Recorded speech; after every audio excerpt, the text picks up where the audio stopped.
At some point early in life, without a meeting, without a signature, without even awareness, you agreed to something. No one explained the terms clearly. No one asked for your consent. Yet the agreement was binding, powerful, and life-shaping. It went something like this: give us your time now, your energy now, your best years now, your best years now, and one day, we will give you freedom. This contract is presented as common sense. Sensible people don't question it. Children are trained for it. Adults defend it. Those who doubt it are called unrealistic, lazy, or dangerous. From a young age, the message is repeated so often it begins to feel like gravity itself. Work first, live later, struggle now, rest someday, obey the schedule, and eventually, life will begin.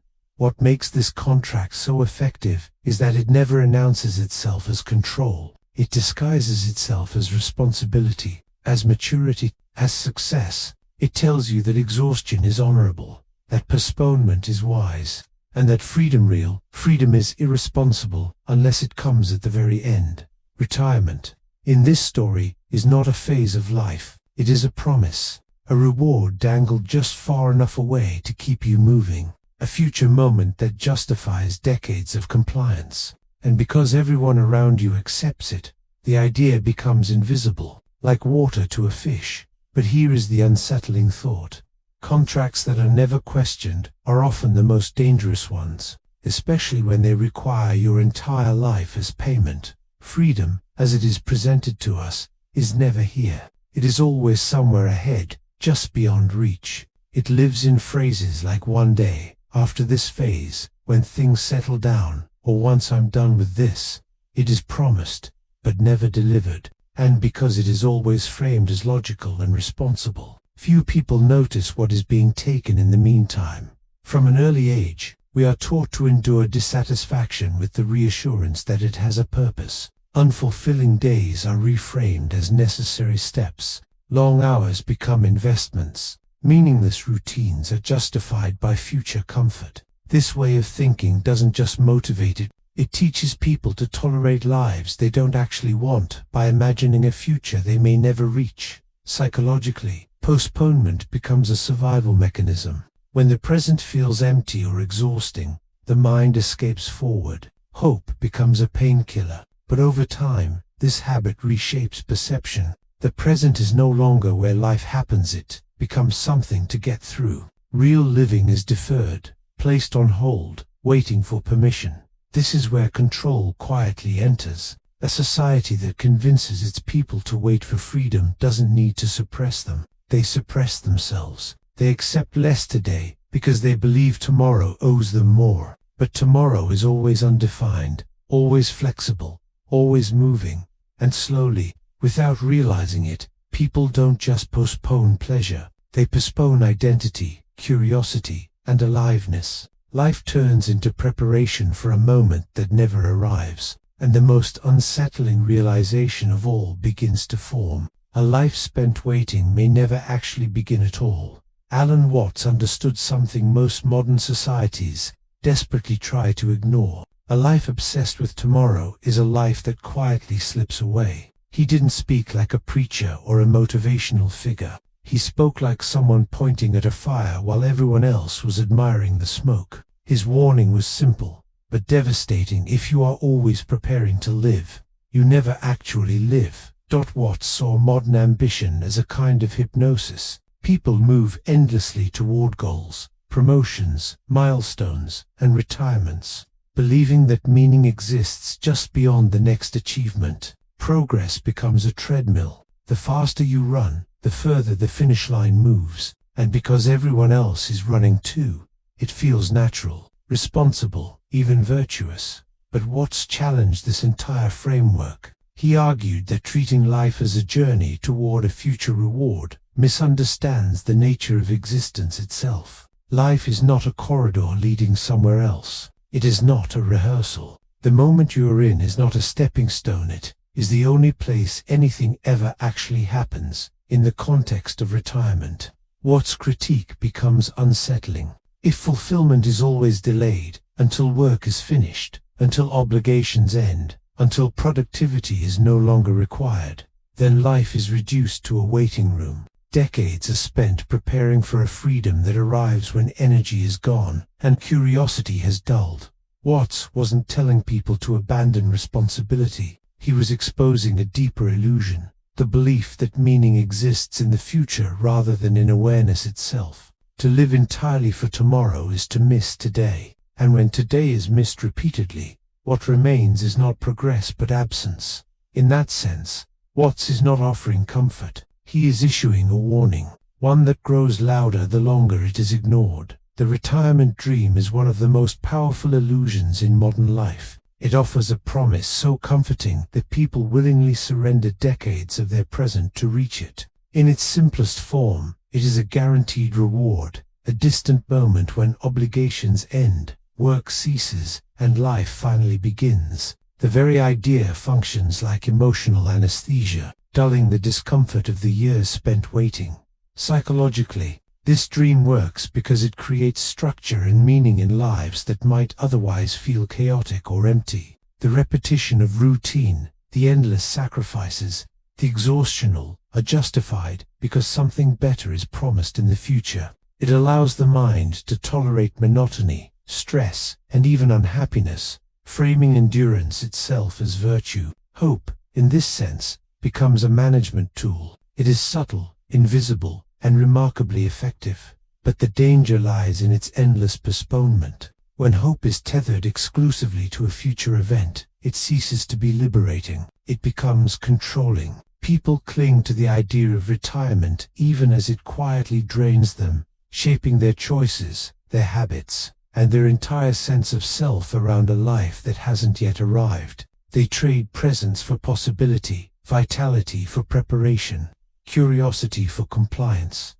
In this way, the retirement fantasy is less a goal than a mechanism. It is a quiet, pervasive form of psychological management. It doesn't coerce, it doesn't shout, it whispers, promising salvation tomorrow while subtly eroding today. And most people, unaware, surrender willingly. Work was never meant to define the self. Yet in modern life, it often does. People no longer ask, "Who am I?" They ask, "What do I do?" Titles, paychecks, and achievements have become the currency of worth. Identity has been outsourced to schedules, offices, and career ladders. And the more time we devote to these structures, the more we forget ourselves. The promise of retirement reinforces this shift. It justifies decades of surrender by framing sacrifice as noble. If meaning is always deferred, then busyness becomes purpose. Endless hours of labor, repetitive routines, and exhausting obligations are tolerated because one day they will supposedly end, and the self will be free to exist. Yet freedom is always framed in the future, and the present becomes little more than a rehearsal for a life that never arrives. This fusion of work and identity is a subtle form of control. People willingly trade their curiosity, their creativity, their spontaneity, and even their relationships for compliance with schedules and societal expectations. Ambition becomes a cage, and achievement a distraction. The narrative teaches that to work hard is to live well, and that to pause, question, or deviate is failure. Over time, this conditioning reshapes the mind. Satisfaction is measured in accomplishments, not experiences. Approval is earned through productivity, not presence. And when retirement finally comes, many discover that they have spent decades building a life that exists only in the language of others. The job title, the performance review, the resume, their identity, once vibrant and unpredictable, has been reduced to work. In surrendering to this system, people rarely notice that they have been taught to live as extensions of labor, not as humans fully alive. Retirement, as most people imagine it, is not an ancient wisdom or a human right. It is a modern invention, born from the demands of industrial labor. Factories, offices, and bureaucracies required a predictable workforce, controlled by schedules, rules, and pensions. The system needed obedience, not liberation, and retirement became a clever mechanism to manage human energy across decades. Before industrialization, life was cyclical. People worked as part of their communities, often in agriculture or craft, with work integrated into living itself. There was no distant promise of a golden period when life finally began. Time was immediate, fluid, and connected to purpose. The Industrial Revolution broke this rhythm. Work became segmented, mechanized, and relentless. Productivity was measured in output, not meaning. Pensions and retirement plans were introduced, not to give people freedom, but to stabilize labor. They incentivized compliance, ensuring that workers endured decades of monotonous labor in exchange for a future they might never fully enjoy. The promise of retirement shifted perception. To live fully was postponed, while endurance became a moral obligation. This historical perspective reveals that what many consider a right or a reward is in fact a tool of social engineering. Retirement is less about liberation and more about efficiency. It is a system designed to contain human life within schedules, obligations, and economic structures. Freedom is promised, but only in a carefully managed, deferred form. In the modern world, power rarely needs to be forceful. It doesn't always need walls, chains, or guards. Instead, it seduces through comfort, safety, routine, and predictability. Create a subtle form of control, one that feels natural and even desirable. People follow schedules, tolerate obligations, and accept limitations not because they are coerced, but because it feels safer to comply than to resist. The illusion of choice is central to this system. Every day, people believe they are making decisions freely how to spend their time, where to work, what to buy, but those decisions are shaped by structures they rarely notice. Cultural norms, economic pressures, and social expectations guide every step, making obedience seem voluntary. The promise of comfort makes resistance risky, uncertainty frightening. Retirement, framed as the ultimate reward, reinforces this soft cage. It teaches that the present is a trial, discomfort is temporary, and freedom awaits at the end of endurance. People willingly trade spontaneity, curiosity, and independence for the predictability of routine. Life becomes measured in schedules and obligations, and the idea of stepping outside that structure becomes intimidating. This system is quietly brilliant. It offers security while limiting agency. It promises freedom while quietly postponing it. People are managed not by force, but by convenience, habit, and the deep-seated human desire to avoid discomfort. And in that careful balance, most fail to notice that the very things they cling to, the comfort, the safety, the routine, are the things keeping them from ever truly living. Freedom, in its rawest form, is terrifying. It is not liberation as society imagines it, but the responsibility to define oneself without external structures. The choices are endless, the consequences unavoidable, and the path uncertain. Most people would rather endure exhaustion, monotony, and obligation than face the chaos of true freedom. Psychologically, this fear runs deep. Responsibility for one's life, unmediated by rules or schedules, triggers anxiety. Decisions that have no precedent, no guidelines, and no safety nets feel perilous. Freedom demands self-definition, courage, and the willingness to confront discomfort, a burden far heavier than the routine of work. Yet society reinforces this fear. From childhood, people are trained to obey, to follow instructions, to seek approval. Deviating from the path is framed as danger, irresponsibility, or failure. By the time adulthood arrives, the mind instinctively favors confinement and familiarity, structures over the uncertainty of choice. Exhaustion becomes preferable to autonomy. Monotony becomes security. Compliance feels safe. This is why, even when aware of the illusions surrounding work, retirement, or societal expectations, people cling to them. Fear of freedom, more than fear of oppression, shapes behavior. In this way, human beings are quietly trapped by their own minds. The systems around them manipulate external conditions, but it is the internalized fear, the aversion to responsibility, unpredictability, and the unknown that ensures the cage is never challenged. and it is this fear that allows life to pass, unnoticed and unclaimed. I'll live when I retire. It is the mantra of millions, spoken quietly or repeated confidently. It frames life as a rehearsal. Work now. Endure now. Postpone existence until a distant, vaguely defined day. But time is not a savings account. Energy, curiosity, and vitality cannot be deposited and withdrawn at will. By the time retirement arrives, the body has aged, routines have calcified, and dreams have often faded. The mind, conditioned for decades to defer satisfaction, struggles to reclaim lost spontaneity. What was promised as freedom can feel hollow, even unattainable. The irony is stark. The very mechanism meant to liberate may instead highlight how much life has already slipped away. This belief perpetuates a dangerous illusion. Every day deferred is a day lost, and every postponed desire is a step further from genuine presence. The future, always promised, remains unpredictable.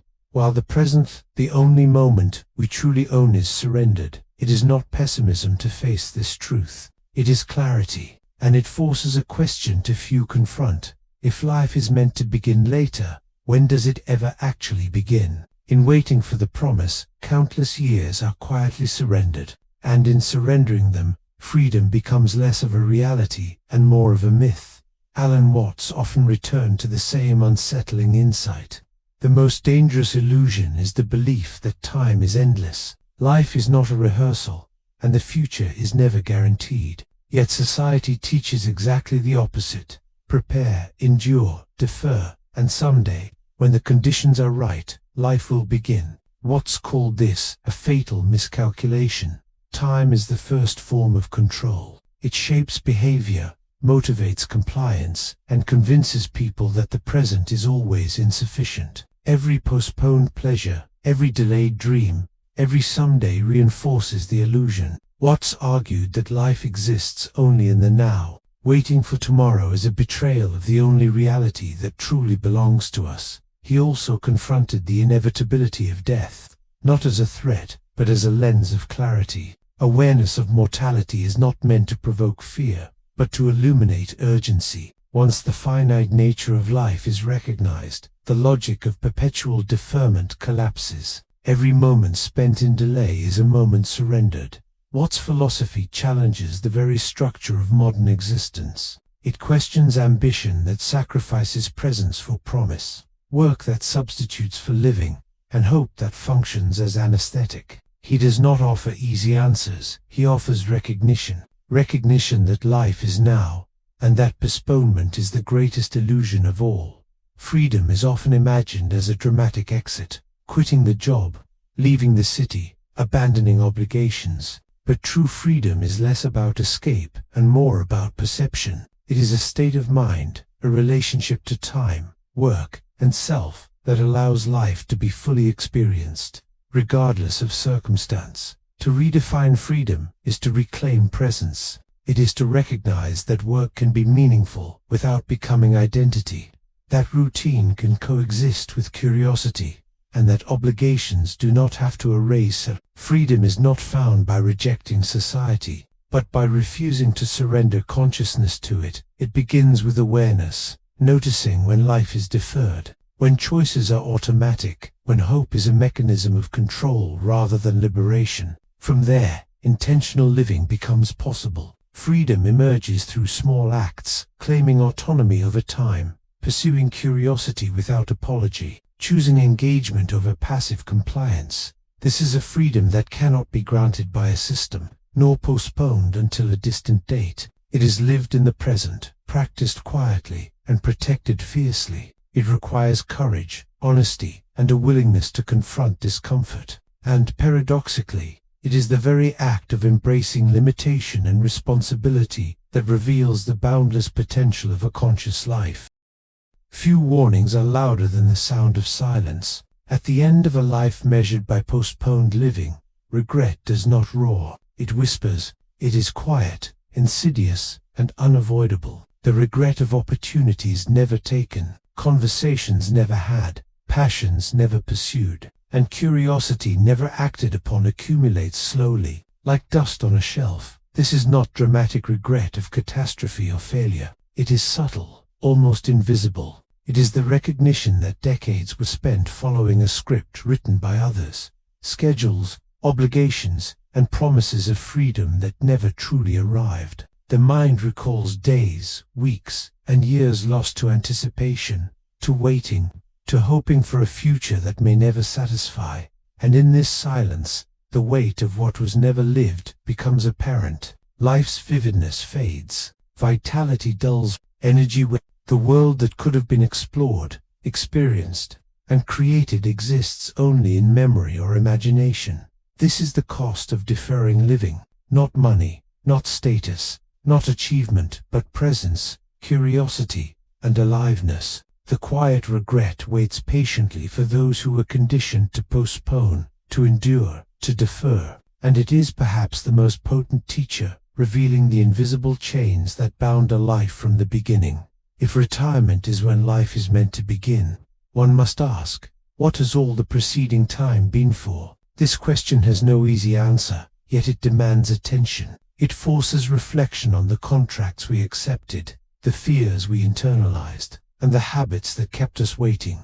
The retirement myth is seductive because it promises resolution, closure, and freedom. But by framing life as preparation, it obscures the reality that existence occurs only in the present. Waiting for a reward in the future may ensure compliance, but it often leaves the present impoverished. Dreams are postponed, energy dissipates, curiosity fades, and identity becomes intertwined with schedules rather than experience.